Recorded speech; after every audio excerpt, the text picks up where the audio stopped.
Up next, special guest, Evren Hun Welshans.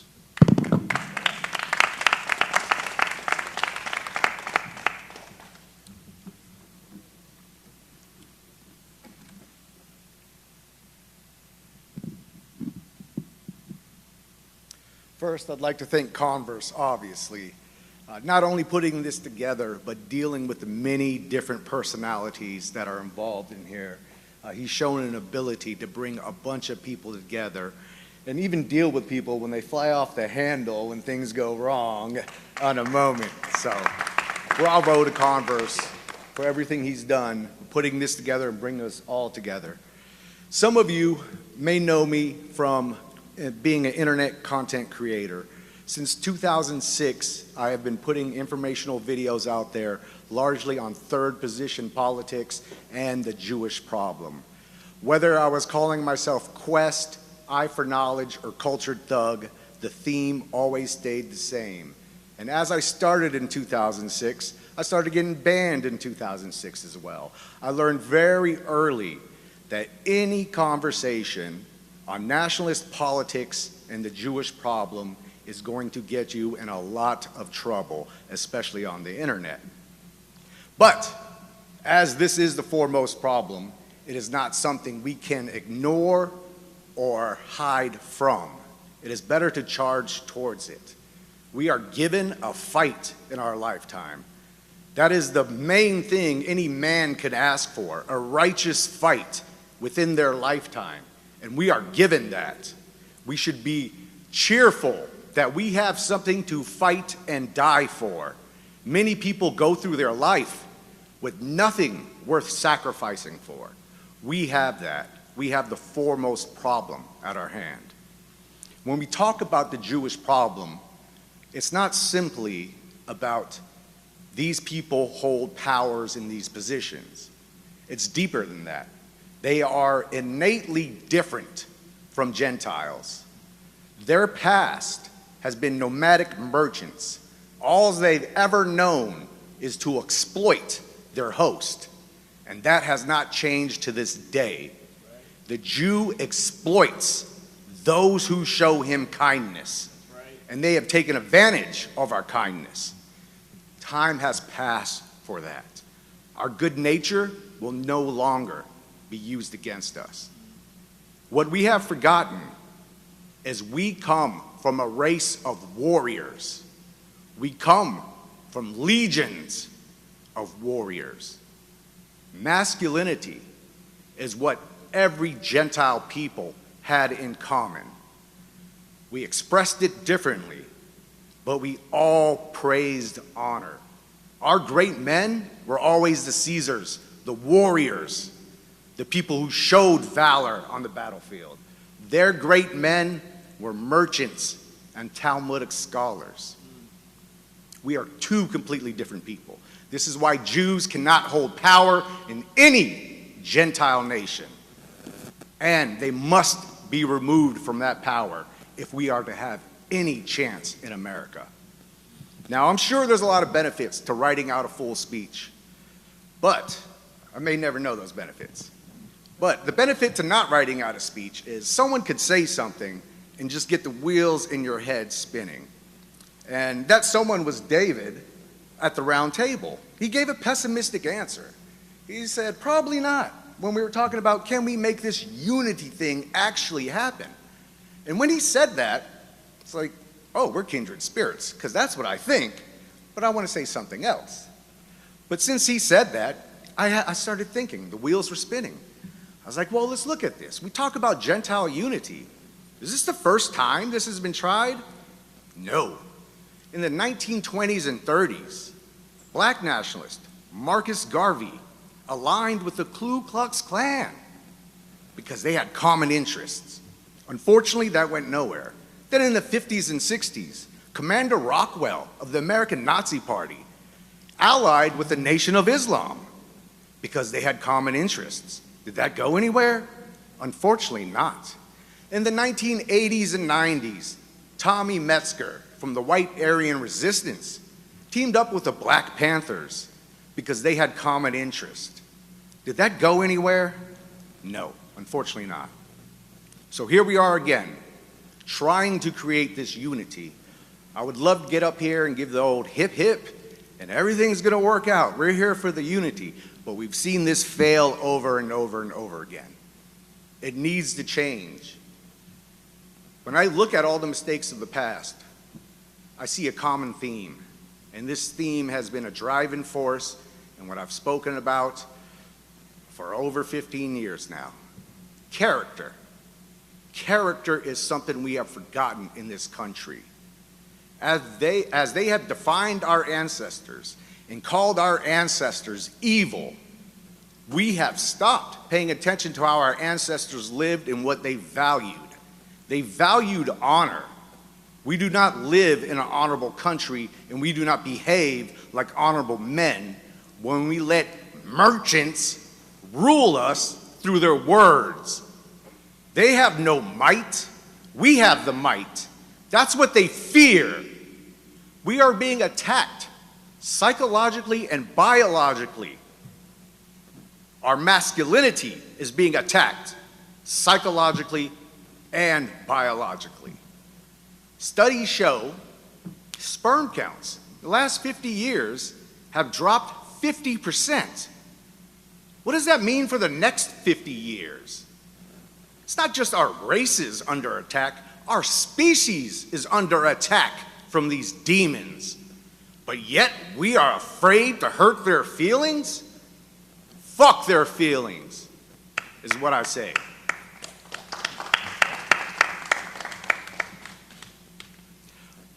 When we get to character, this is our failure. We cannot be the Jew to beat the Jew. We have to be the anti-Jew. And being the anti-Jew is re-embracing our warriorism, our masculinity, what we cherished, those honorable people that went out and sacrificed everything for noble causes. We are lacking that today. We have a noble cause. We could ask for nothing more in this material life than a noble cause to fight for. And we have that now.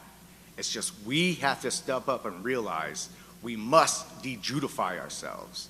We must tap into what our ancestors taught us so long ago, and the Jew has made us forget. They fear our might, because that's where we rule, when we enforce our might on their weakness. They are a weak people who uses our lower instincts against ourselves. Time is changing for that. Whether you find that through God or through some philosophy or wherever you find it, it's time to tap into it and de-Judify yourself. It's time to not be afraid to be labeled anti-Semite, racist, anything. Since we're here to name the Jew, let me give you a couple names of Jews and some quotes from them that highlight what I'm talking about our innate natural differences, why there will always be friction. Earlier, Converse quoted Maurice Samuel from You Gentiles. I will also speak or quote Maurice Samuel from You Gentiles. He's an award-winning author too, Maurice Samuel here. So these are not lightweights. These are Jews that dug into the Jewish-Gentile friction. He says in You Gentiles, "But as the Jew assimilates, acquires your languages, cultivates a certain intimacy, penetrates into your life, begins to handle your instruments, you are aware that his nature, once confined safely to his own life, now threatens yours. You are aware of a new and more disconcerting character at work in the world you have built up and are building up. A character which crosses your intentions and thwarts your personality.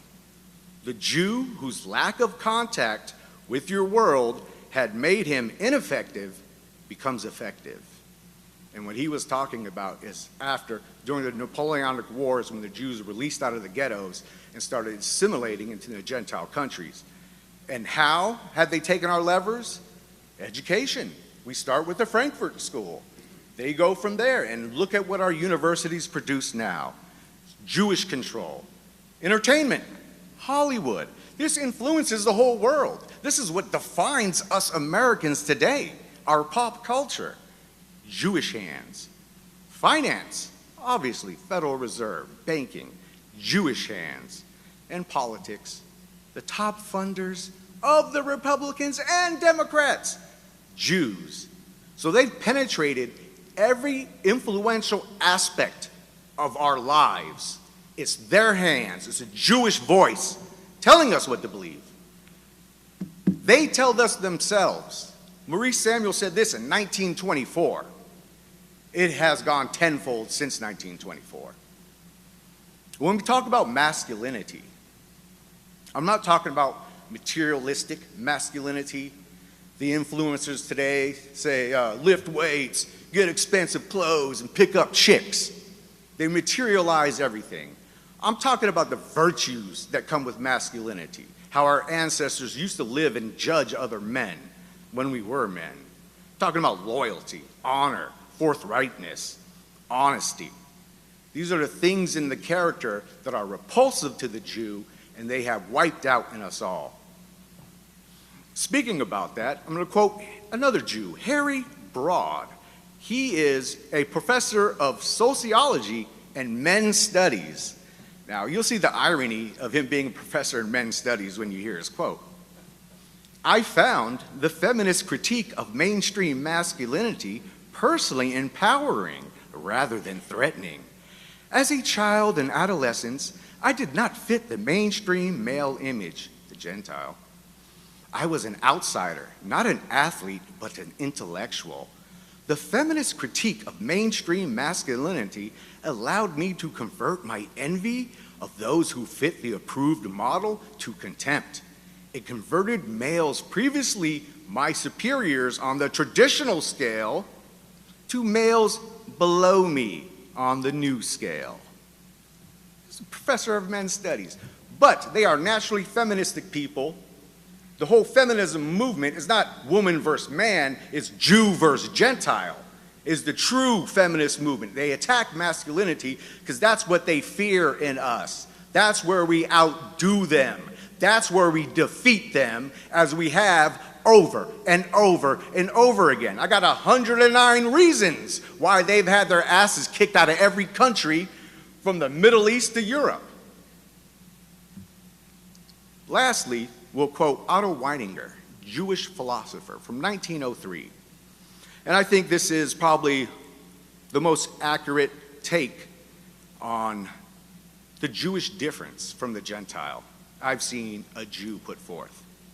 He says, and this is from 1903, I must, however, make clear what I mean by Judaism. I mean neither a race nor a people nor a recognized creed. I think of it as a tendency of the mind, as a psychological constitution, which is a possibility for all mankind, but which has become actual in the most conspicuous fashion only amongst the Jew. Their innate total difference from us. We see many Shabbos Goy today, or what we'll call spiritual Jews. They do not know better. Like us, they were all raised by Jewish voices from their birth. So they think this modern day materialism and nihilism is normal or progress. It's Jewish subversion. I will end with this. The people who hate us, our enemies, often label us fascists. Well, maybe, just maybe, they're right.